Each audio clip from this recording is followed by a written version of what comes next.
warahmatullahi wabarakatuh. Waalaikumsalam warahmatullahi wabarakatuh. Alhamdulillah, terima kasih Pak atas kesempatannya pada pagi hari ini. Mohon maaf ini izin minta waktu sebentar untuk berdialog dengan Bapak terkait dengan kebijakan Bapak selama memimpin SMP Negeri 2 Gunung ini. Bersedia Pak untuk kita lakukan wawancara? Insya Allah bersedia. Baik Pak, begini Pak, selama Bapak memimpin tentunya pasti menemukan kasus-kasus yang terjadi di sekolah ini. Nah, itu bagaimana Bapak dapat mengidentifikasi kasus-kasus yang merupakan dilema etika atau rujukan moral? Baik ya, mungkin saya barangkali bisa menentukan atau memilih kasus yang mungkin sering terjadi di dunia pendidikan.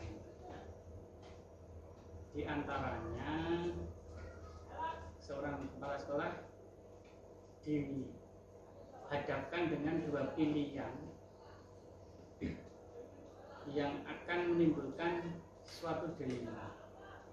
Itu biasanya terjadi pada saat proses penilaian hasil belajar siswa. Misalnya pada saat menetapkan kenaikan kelas ataupun kelulusan di tingkat akhir, terutama pada saat mengambil kebijakan antara peraturan dengan kenyataan. Misalnya salah satu syarat di dalam penetapan anak dikatakan berhasil mengikuti proses pembelajaran, salah satunya kehadiran siswa. Memang di dalam ketentuan sudah jelas-jelas tertulis, misalnya syarat kehadiran minimal 80% dari jumlah tatap muka. Tetapi di dalam kenyataan ada saja siswa itu yang mengalami kehadiran melebihi dari aturan yang sudah ditetapkan. Nah, di sini ketika diambil kebijakan akan menimbulkan suatu pro kontra di antara Bapak Ibu guru. Sebagian menghendaki diterapkan peraturan sesuai dengan yang tertulis, tetapi di sisi lain ada yang pro diperjuangkan untuk anak bisa berhasil. Nah, di sini mungkin peran kepala sekolah atau pimpinan harus bisa meyakinkan terhadap Bapak Ibu guru yang punya beberapa kepentingan. Ya, intinya akhirnya di dalam mengambil kebijakan itu dipilih kebijakan yang kira-kira tidak merugikan, baik itu dari pihak siswa maupun dari pihak guru. Ya, kalau bahasa enaknya sih kita berikan toleransi kepada siswa tersebut dengan meyakinkan ke Bapak Ibu guru bahwa kejadian itu mungkin tidak disengaja oleh si siswa. Bisa saja itu karena faktor-faktor tertentu di rumahnya yang mengakibatkan kehadiran itu tidak terpenuhi. Nah, jadi intinya pimpinan harus bisa meyakinkan kepada pihak lain bahwa kebijakan itu satu, tidak merugikan kedua belah pihak. Artinya guru pun kalaupun diminta untuk bertoleransi juga tidak terlalu rugi. Sebaliknya tapi siswa mendapat pertolongan, karena bagaimanapun kita tidak tidak menghambat proses belajar si anak, sehingga dia bisa tepat waktu untuk menyelesaikan masa belajar atau pendidikannya. Artinya kalau anak tidak tinggal kelas, berarti dia bisa menyelesaikan dalam waktu yang sudah ditetapkan oleh pemerintah. Karena bagaimanapun efeknya nanti jika ada terjadi siswa tidak naik kelas, maka akan memundurkan masa pendidikannya, termasuk yang kelulusan tadi. Bahkan mungkin lebih buruk kalau siswanya patah semangat, bisa saja malah tidak melanjutkan pendidikan di tingkat yang lebih tinggi. Mungkin itu yang sering terjadi di dunia pendidikan. Nah, selama dalam proses saya mengkoordinir ke guru-guru sih, alhamdulillah kebijakan itu bisa diterima oleh semua pihak. Artinya selama ini Bapak menjalankan keputusan di sekolah Bapak, terutama untuk kasus-kasus di mana ada dua kepentingan yang sama-sama benar atau sama-sama mengandung nilai kebijakan. Iya. Itu bagaimana? Ya, intinya sih itu tadi, kita bisa menimbang apa untungnya, apa ruginya. Kalau bisa dihilangkan kerugiannya ya alhamdulillah. Tapi yang kita carikan sebetulnya manfaat atau keuntungannya tadi. Solusi. Ya, solusi yang terbaik lah. Yang terbaik ya. Ya. Oke. Ini yang saya tanyakan berikutnya itu adalah langkah-langkah atau prosedur apa yang biasa Bapak lakukan selama ini ketika misalnya ada kasus-kasus seperti tadi, misalnya langkah-langkah yang Mungkin langkah awal ya, saya harus koordinasi dengan beberapa teman atau beberapa guru yang langsung berkaitan dengan masalah. ya, Misalnya tadi kedisiplinan tidak memenuhi daftar hadir, itu biasanya yang kami ajak untuk kompromi atau ajak diskusi itu wali kelas. Nanti dari wali kelas disinkronkan dengan guru BP-nya. Apa sih yang menyebabkan kenapa si anak sampai tidak bisa memenuhi kewajiban untuk hadir di sekolah? Nah, dari sana nanti kita mencari masukan atau pendapat-pendapat sebelum kita rapat di forum dewan guru. Kira-kira nanti kebijakan sekolah apa sih yang bisa diputuskan, dengan catatan tidak ada pihak yang merasa dirugikan. Ya, intinya ya berkoordinasi dulu dengan pihak-pihak yang berkepentingan atau terlibat tadi. Ya, artinya kalau kelas kan berarti ke wali kelas, kalau PP nanti ke tingkah laku. Mungkin PP juga punya catatan kenapa sering tidak masuk. Ya. Oke, hal-hal apa saja yang selama ini Bapak anggap efektif dalam pengambilan keputusan pada kasus-kasus dilema etika yang dianggap efektif ketika mengambil sebuah keputusan? Baik, mungkin saya fokus saja yang tentang kedisiplinan siswa tidak hadir tadi ya. Kalau saya berpikir prinsipnya kita ini kan sebagai wadah untuk melayani. Pastilah dalam pelayanan itu ada kendala-kendala. Misalnya antara aturan dengan kenyataan. Memang betul dalam peraturan sudah tertulis syarat untuk naik kelas sudah disebutkan bla bla bla bla bla bla. Tetapi kita tidak bisa menutup kemungkinan ada beberapa siswa yang mengalami atau bahkan tidak bisa memenuhi persyaratan tadi.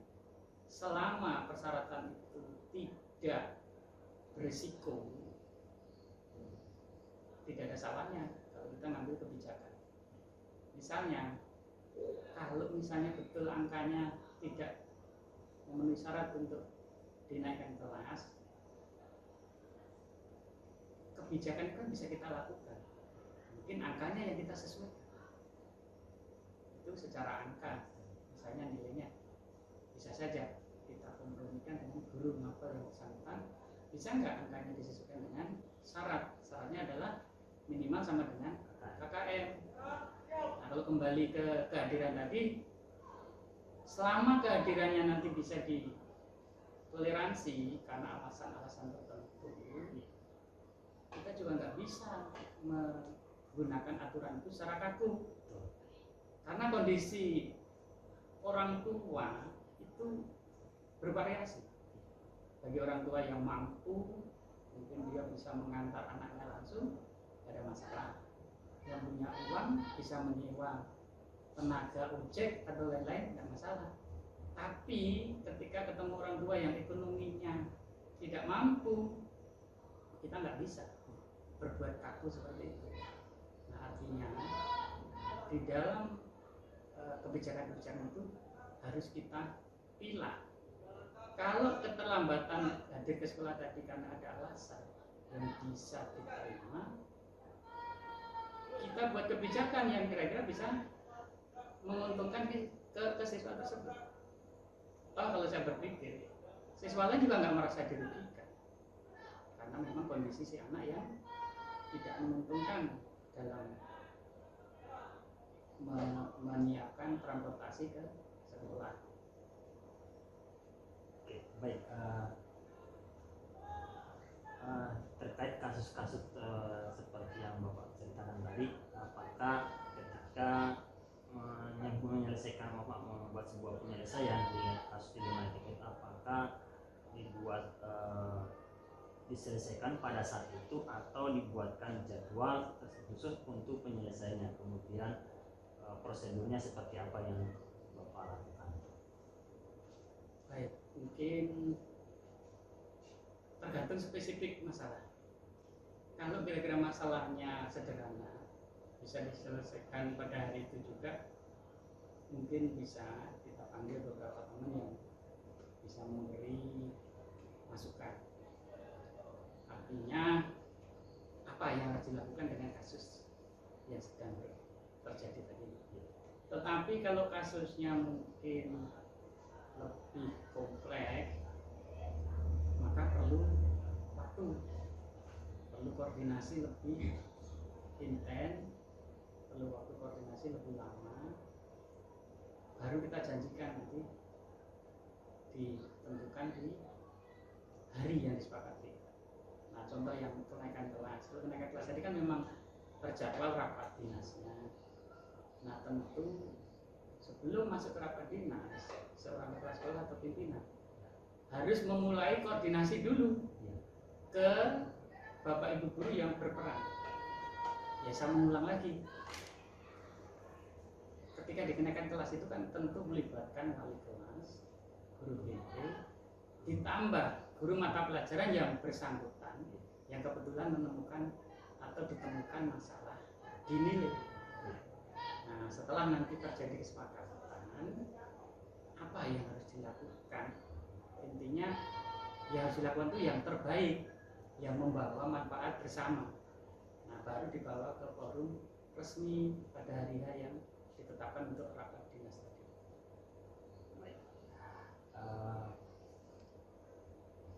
Adakah seseorang atau faktor-faktor yang selama ini yang membantu Bapak dalam pengambilan keputusan terkait kasus-kasus dilema etika tersebut?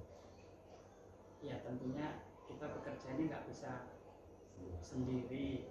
Semua keputusan itu perlu pertimbangan. Nah, salah satu pertimbangan itu pasti orang lain. Nah, dalam menetapkan pertimbangan itu tentu kita perlu menjaring pendapat-pendapat dari teman.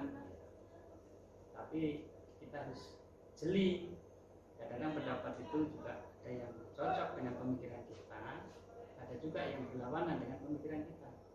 Nah, nanti dari beberapa pendapat itu kita bisa buat kesimpulan. Kesimpulannya kira-kira apa yang bisa dilakukan setelah ditimbang-timbang atau setelah ditelusuri masalahnya. Kalau misalnya itu diambil kebijakan yang menguntungkan, tidak merugikan, kan alhamdulillah. Jadi kita bisa membuat suatu kebijakan yang menguntungkan orang lain atau orang banyak. Ya artinya tetap berkoordinasi, ya, berkoordinasi dengan beberapa orang, teman sejawat, atau mungkin yang dipandang lebih berpengalaman. Ya, sini. Mungkin yang berpengalaman itu bisa dalam arti umur, Ya. bisa dalam arti kecakapan.